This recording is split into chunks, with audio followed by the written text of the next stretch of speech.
তোদেরকে আজকে এই যে হাবিবের বা ছোট ফুল বালু জায়ের হাতের রেসিপি শিখাবো। প্রথমে যে গুঁড়া দুধের জাল দিয়ে নিবা এরকম লিকুইড করে, তারপরে হইতাছে মাংস কাইটটা কুইটটা লইয়া উপরে লবণ দিয়ে দিবা ঝিরি করে, তারপরে দিয়ে দিবা হচ্ছে গুঁড়া ফাঁকি মরিচ। ফাঁকি মরিচটা ঝিরি করে ঢেলে দিবে এরকম করে সেম টু সেম। তারপরে হচ্ছে এরকম হাত দিয়া মাখামাখি করবা, হাত দিয়া না মাখলে একটু মজা হইতো না। তারপরে যে এরকম মশলা বাটা মেঘটা লিবা, এটা স্পেশাল মশলা। তারপরে একটা বড় পাল্লা লিবা, পাল্লা যে দুরা মন চায় উদ্দুরা পাল্লা লিয়া একটা পেঁয়াজ দিয়া ভাজা ভাজা করবা। আরেক পাশে এরকম ওই যে মাংস দিয়ে মাখা মাংস দিয়ে বাজতে দেবা, বেশি গুঁড়া তেল দিয়া কুরকুরা ভাজা, সেটা আমি দেখাচ্ছি কেমন কুরকুরা। তারপরে কপ্তারি টমেটো দিয়া এরকম পেঁয়াজ বেরেস্তার লগে আবারও ভাজাভাজি করবা। পেঁয়াজটা যখন ব্রাউন কালার হয়ে যাবে তখন টমেটো দিয়ে ভাজাভাজি। তারপরে যে দেখছো কি সুন্দর দুইটা ভাজাভাজি করতে করতে টমেটোর পিউরি হয়ে যাচ্ছে।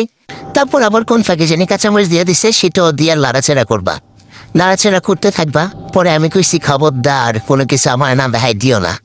তারপরে এই যে দেখো আদা রসুন দিছে এরকম একটা কাঠের খুন্তি দিয়ে মাইপা, তো তোমরা তোমাকে পাইলে অনুযায়ী কাঠের খুন্তি লিয়ে মাপে করে দিয়ে দিবা।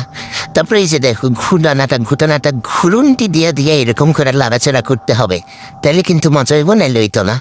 তারপরে দিয়ে দিবা সেই বাটা মশলা, স্পেশালি বাটা মশলা চাইলে রেসিপি কমেন্ট বক্সে।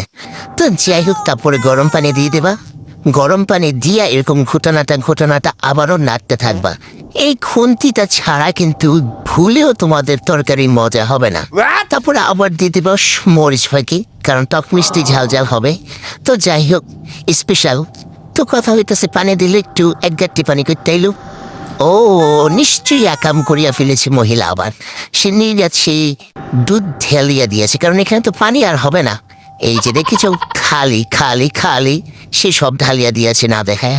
তো এই যে চিকেন ভাজা, তো যাই হোক সে আবারও আরেক কাম করছে, এই যে ভিনেগার দিয়ে লাইছে দেখায় নাই, তাই আমি দেখাই দিলাম এই ভিনেগার দিবা এক মোটকা। তো সে কখন যে আবার এই মাংস গিলে ঢেল্লা দিল ওইও আমি বুঝলাম না। তো যাই হোক তোমরা বুঝালেও। তারপর হান্ডির উপরে হান্ডি দিয়ে এরকম খুঁড়া দিবা, তারপর আবার লবণ চেক করিবার জন্য এরকম খুন্তিটা লইয়া চাটাচাটি করবা। মানে দুই জালে সোসা খালি খায়, মানে জল খেতে খেতে একবার হুগাই লাইছে, চুলায় হুগায় নাই, হেরা হুগাই লাইছে। তো তারপর আবারও ঝিরে একটু লবণ দিয়ে দিবা, কারণ লবণ কম মনে হয়েছে মেবি। তো যাই হোক, তারপর আবার এই খুন্তি দাদাই আবার বাইরে বাড়ি করবা, দেখবাই দেবা মাংস বাইরেবা, নাইলে মজা হবে না। তারপর আবার কাঁচামরিচ দিয়ে দিবা ওপরে, তারপর ফ্লেভারের লেগে দিয়ে দিবা এরকম এক বালতি ঘি। ওমা এদিকে এক বালতি না, ছোট্ট একটা ঘি। এ হচ্ছে রাঁধুনির ঘি। এই ঘি নাকি অনেক সুস্বাদু গ্রানযুক্ত মজাদার ঘি। এই ঘি 2-3 চামচ দিলে নাকি মৌ মৌ করে গ্রানে। টুন্ডা মহিলারা। যাই হোক আবারও ঘুরিয়ে দিবা দিয়ে এই যে দেখো মজাদার রান্না শেষ। এই তো রেসিপি, সবাই খেয়ে ফেলে।